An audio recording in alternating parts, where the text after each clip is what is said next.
Halo semuanya, selamat datang di Beropini. Kali ini kita lagi ada di depan KBS di Yoido. Dan karena kita lagi nggak ada acara dan lagi santai-santai, kita pikir kita akan membuat konten saja. Oke, untuk Beropini kali ini gue pingin menjawab pertanyaan dari kalian. Apa sih perbedaan sebelum dan sesudah menikah? Dan kenapa sih memutuskan untuk menikah? Itu sering banget Parah. ditanyakan, karena kita kelihatannya tiba-tiba banget. Iya. Kita nggak pernah ngasih lihat tiba-tiba merit aja. Kalau gue pribadi tuh merasanya nggak ada poin atau titik khusus di mana oke, gue mau nikah sekarang gitu. Gue ngerasanya setelah Paulus pindah tahun 2015 itu tujuan untuk pernikahan itu emang selalu ada. Karena gue tipenya itu adalah kalau misalnya gue nggak melihat ada tujuannya nggak akan gue lakuin. Kalau gue ngeliat ada tujuannya akan gue terusin gitu. Tapi di tahun 2012 sampai 2015 sebelum kita akhirnya satu frekuensi itu, gue lagi kayak di not in my right mind sih sebenarnya. Seandainya itu normalnya gue nggak akan pacaran sama Paul, karena gue tahu Paul itu bukan Islam. Pada saat itu gue lagi kayak dalam, bisa dibilang lagi stressy, shock habis dikhianati seseorang, terus tiba-tiba datang dia, terus kayak ya udah jalanin aja gitu. Nah gue tuh tipenya bukan orang yang jalanin aja, gue harus tahu ada nggak sih manfaatnya gue kayak gini, ada nggak sih untungnya, ada nggak sih tujuannya gitu. Nah jadi 2012 sampai 2015 itu emang abu-abu banget. Nah pas akhirnya kita udah sama frekuensinya, Paulus alhamdulillah muslim, itulah baru gue merasa oke menikah gitu. Nah kalau untuk segala macam faktor yang seharusnya dipikirkan oleh seorang cewek gitu ketika ngelihat ini bukannya pilihan yang terbaik, nah itu gue balik ke yang udah pernah gue pelajari sebelumnya. Gue pribadi nggak tahu yang terbaik buat gue itu apa gitu. Jadi gue nggak mau pakai ambisi gue terutama untuk urusan jodoh, karena jodoh itu bukan di tangan gue tapi di tangan Allah. Maksud gue gimana ya, semua manusia kan ada kurangnya ya, ada kurangnya ada lebihnya. Kalau gue terlalu kayak menilai gitu, tapi dia kurangnya begini, tapi dia kurang ini gitu, mau gue sampai kapanpun kesempurnaan itu nggak akan gue dapetin. Amin, gue juga banyak kekurangannya gitu loh. Jadi kayak kenapa nggak saling mengisi sih. Kedua, faktor kemapanan. Paul kan sekarang masih kuliah. Gue sih kebetulan tidak melihat pernikahan itu sebagai sesuatu yang gimana banget sampai kita harus nyiapin uang segini, punya ijazah gitu, enggak. Jadi gue pikir asalkan kita ngerasa udah siap, gue sama Paul tuh udah nyaman satu sama lain. Gue udah kenal dia udah kenal gue gitu. Jadi gue nggak merasa akan ada sesuatu yang gimana banget sampai kita nggak bisa hadapin bareng-bareng gitu. Makanya kenapa gue sangat slow banget ngelihat pernikahan itu. Kecuali kalau udah punya anak ya. Kalau udah punya anak, gue merasa harus ada preparation banyak banget. Dari sisi materi, sisi mental, dari sisi guanya harus ada ilmunya juga gitu. Supaya anak gue juga bisa jadi orang yang berakhlak baik, orang yang pinter, nantinya tidak menjadi sama masyarakat. Tapi selama masih berdua ini, gue nggak ngerasa ada sesuatu tantangan yang kita benar-benar harus prepare banget. Makanya kayak ngelihat pernikahan jadi oh my god, sesuatu yang mengerikan. Gimana kalau ini gimana itu, enggak gitu. Ah, jawabannya kayak udah siap gitu. Apa sih?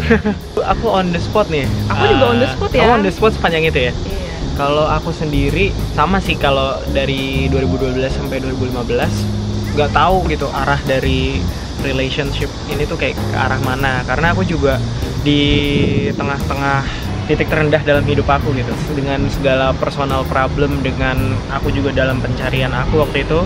Makanya aku merasa aku sendiri, terus kamu jadi yang ada buat aku, yang ada nemenin aja gitu. Jadi aku bener-bener nggak ada untuk plan jauh gitu, belum ada. Terlihat dari gimana kalau misalnya kita ngomongin nikah itu nggak berani, apalagi Paul. Kayak selalu Paul tuh nggak berani ngomong nikah yuk atau apa tuh sama sekali nggak. Selalu menghindari topik itu sih, karena ya itu kamu nggak mau ngasih janji palsu juga. Benar, kan? Aku nggak mau memberikan janji palsu. Tapi setelah pasca convert, aku sebenarnya fokus aku waktu itu ya bukan kamu sebenarnya. Maksudnya fokus convert itulah fokus diri aku sendiri. Even though kamu ada di situ, it's a journey of mine gitu. Setelah melewati titik menghadapi keluarga, menghadapi yang lain, menghadapi teman-teman gitu, baru mulai kepikiran, okay, now I need to get serious gitu. Bukan need sih, I wanna. Udah Jadi mulai ada plan-plan. Paul tuh nggak bisa multitasking orangnya. Dia harus satu dulu, ini beres, baru ini beres, baru ini. Fokus dulu ke satu masalah. Titik dimana aku memutuskan menikah itu adalah seiring dengan perjalanan gitu. Aku melihat menikah itu membawa banyak keuntungan gitu loh, nggak mudah difitnah orang lain gitu-gitu. Dari sekitar tuh kan udah banyak tuh tekanan-tekanan untuk kamu sendiri, kayak itu dosa gitu.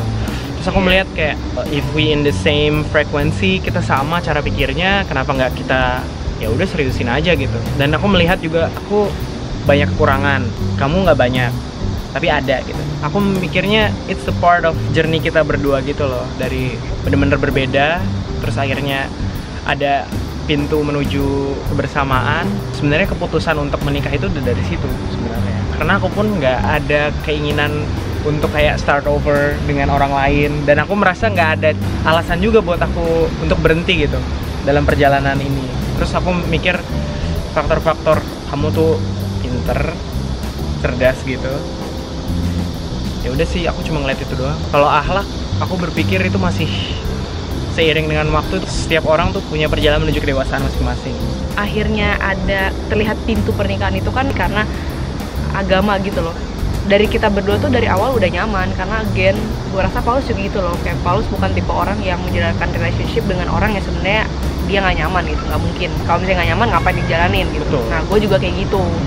Kalau masalah ke orangnya sih kita nggak ada, lebih ke masalah yang waktu itu kita beda agama itu loh, itu masalah banget. Sebenarnya ini preferensi sih, kayak mencari pasangan itu kayak gimana kan. Ada yang mencari yang udah mapan, ada yang mencari yang akhlaknya udah bagus gitu, ada yang mencari yang udah ini udah itu.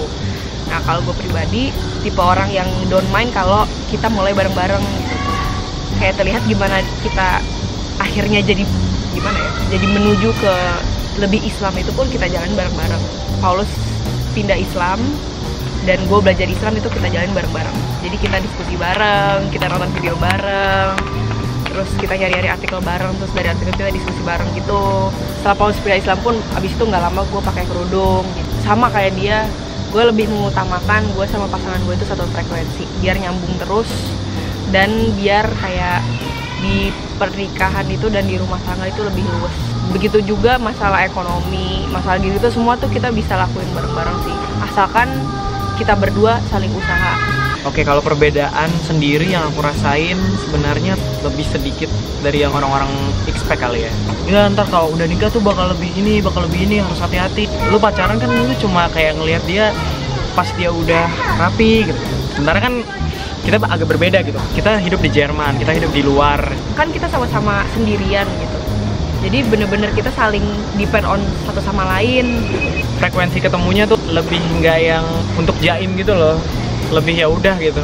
Gue sama Paulus tuh kayak bukan pacaran, dan mungkin kelihatan sih kayak di mana di sosmed gitu-gitu, kayak temenan, kayak tempat misalnya gue lagi kesel, gue ngomongin ke dia, terus dia juga mungkin kayak gitu. Gue mikirnya kalau ada apa-apa, orang pertama yang gue kasih tau tuh dia, gue surat ke dia, apa-apa ngobrol sama dia. Terus kalau lagi ada masalah juga kayak gitu, dia juga kayak gitu, kalau lagi masalah ngomongin ke gue, terus kita pikirin bareng-bareng, lebih kayak gitu sih. Dan karena kita udah sering banget problem solving bersama, jadinya ya udah kelihatan tuh karakter-karakter. Itu jadi kayak nggak kaget lah. Setelah pernikahan nggak ada yang berubah ya, perubahannya ya udah, nih ada cincin di tangan, tinggal bareng.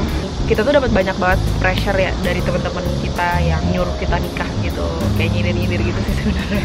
Tapi kalau dari keluarga jujur, kita nggak dapet.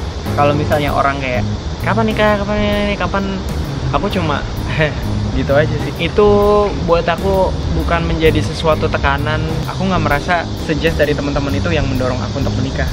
Aku merasa itu more dari diri aku sendiri gitu.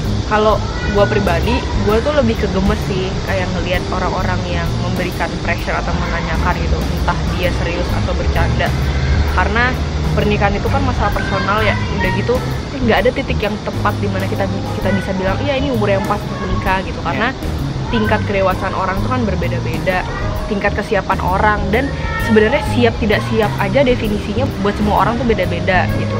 Karena kebetulan gue terekspos sama orang tuh banyak banget kan, maksudnya follower banyak, terus banyak yang nanyain kapan nikah, atau kan pacaran dosa gitu. Gue sih mencoba menutup kuping, karena gue bener-bener gak mau decision yang penting di hidup gue, salah satunya pernikahan itu karena orang lain gitu. Gue pengen bener dari diri gue. kalau sekedar milih makanan oke lah, ini tuh milih menikah atau tidak menikah dan kapan menikahnya gitu. Itu Oh iya, menikah atau tidak menikah itu juga that's everyone. Iya. Sebenarnya pikiran kita agak ekstrim sih yang mungkin kalau orang-orang yang nonton ini yang agak-agak yang nggak konservatif mungkin bilang menikah kan itu menyempurnakan agama. Sebenarnya kita punya value masing-masing. Tapi kalau buat kita pribadi, menikah dan tidak menikah itu benar-benar urusan personal. Ada orang yang merasa mendapatkan keberkahan banyak dan menikah, ada orang yang malah kayak gimana gitu dengan pernikahan. Dan kalau menurut gue pribadi, gue rasa mendapatkan keberkahan dari Tuhan dan menyempurnakan agama itu bisa dari berbagai cara, gak cuma menikah. Ya kalau ini preferensi juga ya. Kalau aku salah ya udah.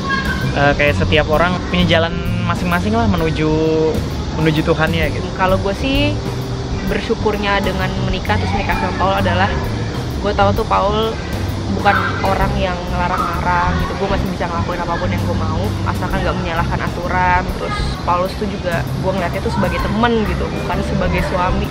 Gimana ya, kita bener slow banget, jadi kayak nggak ada barrier gitu loh. Literally nggak ada yang berubah. Oke, itu saja beropini kali ini. Semoga ada yang bisa diambil pesan moral dari video ini, nggak tahu apa. Kita mau lanjut dulu jalan-jalan. Sampai ketemu di video selanjutnya.